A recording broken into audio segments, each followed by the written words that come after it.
ವಿದೇಶದಲ್ಲಿ ಎಲ್ಲೋ ಕೂತು ಬೆಂಗಳೂರಿನಲ್ಲಿ ಸೈಬರ್ ವಂಚನೆ ಆಗ್ತಾ ಇರತಕ್ಕಂತಹ ಪ್ರಕರಣಗಳು ಒಂದೆರಡಲ್ಲ, ಬಹಳಷ್ಟು ಪ್ರಕರಣಗಳು ಈ ರೀತಿ ಆಗ್ತಾ ಇದೆ.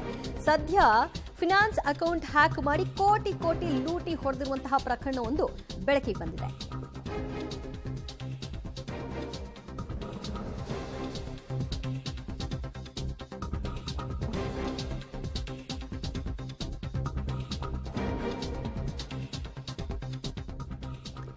ವಿದೇಶದಲ್ಲಿ ಕೂತು ಬೆಂಗಳೂರಿನಲ್ಲಿ ಸೈಬರ್ ವಂಚನೆ ಎಸಗಿರ್ತಕ್ಕಂತಹ ಪ್ರಕರಣ. ವಿಸ್ಡಮ್ ಫೈನಾನ್ಸ್ ಅಕೌಂಟ್ ಅನ್ನೇ ಹ್ಯಾಕ್ ಮಾಡಿದ್ದಾರೆ, ಕೋಟಿ ಕೋಟಿಯನ್ನ ಲೂಟಿ ಮಾಡಲಾಗಿದೆ ಅನ್ನುವಂತಹ ವಿಚಾರಕ್ಕೆ ಸಂಬಂಧಪಟ್ಟ ಹಾಗೆ ದೂರು ದಾಖಲಾಗಿದೆ. ವಿಪಿಎಸ್ ನೆಟ್ವರ್ಕ್ ಅನ್ನ ಬಳಸಿಕೊಂಡು ಬರೋಬ್ಬರಿ 47 ಕೋಟಿಯನ್ನ ಲಪಟಾಯಿಸಿದ್ದಾರೆ. 600 ನಕಲಿ ಬ್ಯಾಂಕ್ ಅಕೌಂಟ್ಗೆ ಹಣ ವರ್ಗಾವಣೆಯಾಗಿದೆ. ಒನ್ಸ್ ಇದನ್ನ ಅವರ ಅಕೌಂಟಿಗೆ ತೆಗೆದುಕೊಳ್ತಿದ್ದ ಹಾಗೆ ಅಲ್ಲಿಂದ ಬೇರೆ ಬೇರೆ ಅಕೌಂಟ್ಗಳಿಗೆ ಶಿಫ್ಟ್ ಮಾಡುವಂತಹ ಕೆಲಸವನ್ನ ಮಾಡಿದ್ದಾರೆ. ಆ ಪೈಕಿ 600 ನಕಲಿ ಅಕೌಂಟ್ಗಳಿಗೆ ಇದು ವರ್ಗ ಆಗಿದೆ ಅಂತ ಕೂಡ ಪತ್ತೆ ಹಚ್ಚಲಾಗಿದೆ.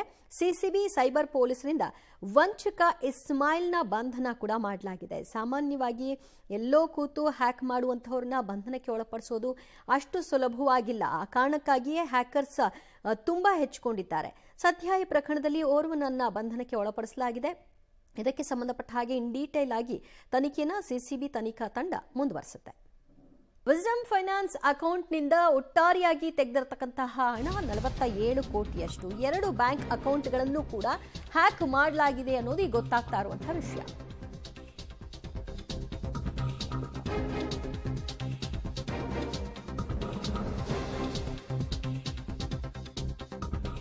ವಿಸ್ಡಮ್ ಫಿನಾನ್ಸ್ ಅಕೌಂಟ್ನ 2 ಬ್ಯಾಂಕ್ ಅಕೌಂಟ್ಗಳನ್ನ ಹ್ಯಾಕ್ ಮಾಡಲಾಗಿದೆ. ಸರ್ವರ್ ಅನ್ನ ನೀಡಿದ್ದು ಇದೇ ಬೆಳಗಾವಿ ಮೂಲದ ಇಸ್ಮಾಯಿಲ್. ಈಗೇನು ಬಂಧನಕ್ಕೆ ಒಳಪಟ್ಟಿದ್ದಾನೆ ಆ ವ್ಯಕ್ತಿ. ಹ್ಯಾಕ್ ಮಾಡೋ ತಂಡದ ಜೊತೆಗೆ ಈತ ಶಾಮೀಲಾಗಿದ್ದ, ಈತನ ಜೊತೆಗೆ ಅವರುಗಳ ನಂಟಿತ್ತು ಅನ್ನೋದು ಕೂಡ ಗೊತ್ತಾಗ್ತಿದೆ. ದುಬೈನಲ್ಲಿರುವ ತಂಡದ ಜೊತೆಗೆ ನಿರಂತರವಾಗಿ ಈತ ಸಂಪರ್ಕವನ್ನ ಸಾಧಿಸಿದ್ರ ಬಗ್ಗೆ ಒಂದಷ್ಟು ಟೆಕ್ನಿಕಲ್ ಎವಿಡೆನ್ಸ್ಗಳನ್ನು ಕೂಡ ಕಲೆ ಹಾಕುವ ಕೆಲಸವನ್ನ ಮಾಡಲಾಗಿದೆ.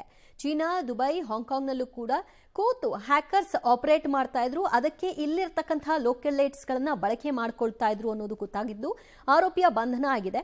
ಉಳಿದಂತೆ ವಿದೇಶದಲ್ಲಿ ಕೂತಿರುವಂತಹ ಹ್ಯಾಕರ್ಸ್ಗಳ ಹಿಡಿಯುವಂತಹ ಕೆಲಸ ಆಗಬೇಕು. ಆರೋಪಿಯನ್ನ ವಶಕ್ಕೆ ಪಡೆದಿರುವಂತಹ ಸಿಸಿಬಿ ಸೈಬರ್ ಪೊಲೀಸರು ತನಿಖೆಯನ್ನು ಮುಂದುವರೆಸಿದ್ದಾರೆ.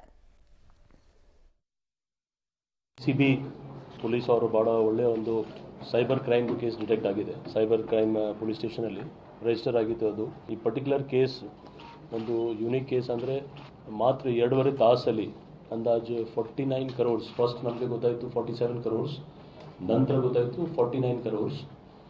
ವ್ಯಾಲ್ಯೂದು ಟ್ರಾನ್ಸಾಕ್ಷನ್ ಮೋರ್ ದೆನ್ 656 ಅಕೌಂಟ್ಸ್ಗೆ ಟ್ರಾನ್ಸ್ಫರ್ ಆಗಿ 49 crores ವ್ಯಾಲ್ಯೂದು ಅಮೌಂಟ್ ಟ್ರಾನ್ಸ್ಫರ್ ಆಗಿದೆ, ಹ್ಯಾಕ್ ಆಗಿತ್ತು.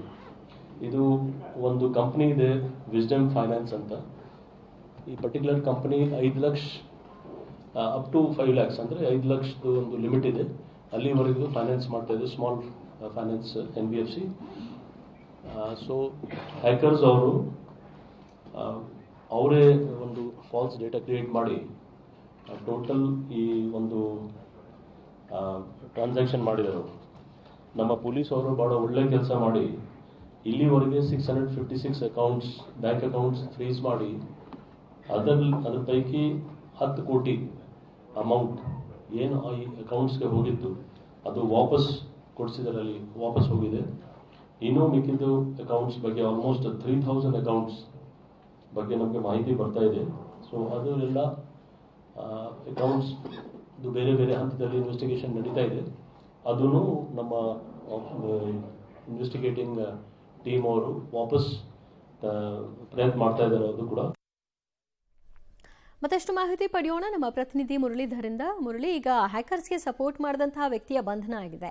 ಈತನ ಮೂಲಕ ವಿದೇಶದಲ್ಲಿ ಕುತ್ಕೊಂಡು ಆಪರೇಟ್ ಮಾಡ್ತಾ ಇದ್ದವರುಗಳ ಹೆಡೆಮುರಿ ಕಟ್ಟೋ ಕೆಲಸ ಆಗತ್ತಾ, ಸಾಧ್ಯ ಆಗತ್ತಾ? ಈತನಿಗೆ ಅವರುಗಳ ನೇರ ಲಿಂಕ್ ಇರುತ್ತಾ?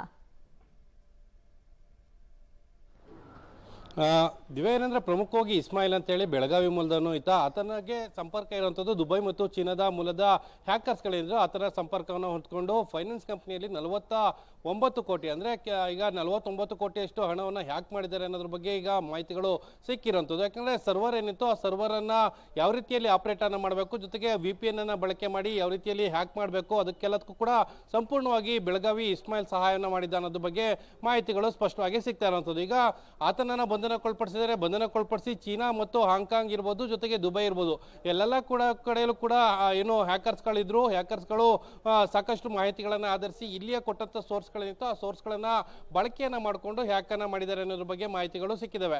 ಈಗ ಇಸ್ಮಾಯಿಲ್ ಬಂಧನ ಆಗಿದೆ. ಇಸ್ಮಾಯಿಲ್ ಬಂಧನದ ಜೊತೆಗೆ ದುಬೈನಲ್ಲಿರುವಂಥವ್ರನ್ನ ಯಾರನ್ನೂ ಕೂಡ ಸದ್ಯಕ್ಕೆ ಬಂಧನ ಮಾಡಲಿಕ್ಕೆ ಸಾಧ್ಯ ಇಲ್ಲ.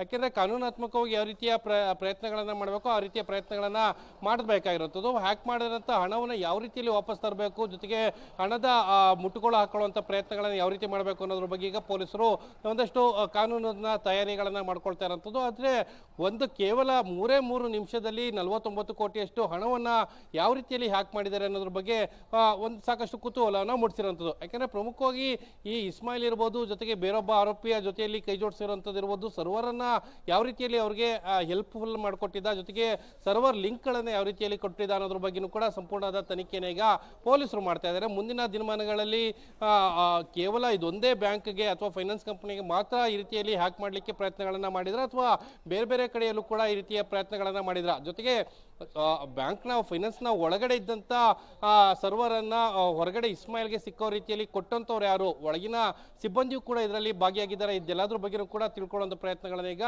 ಪೊಲೀಸರು ತಮ್ಮ ತನಿಖೆಯಲ್ಲಿ ಮಾಡ್ತಾ ಇರುವಂಥದ್ದು. ದಿವ್ಯಾ.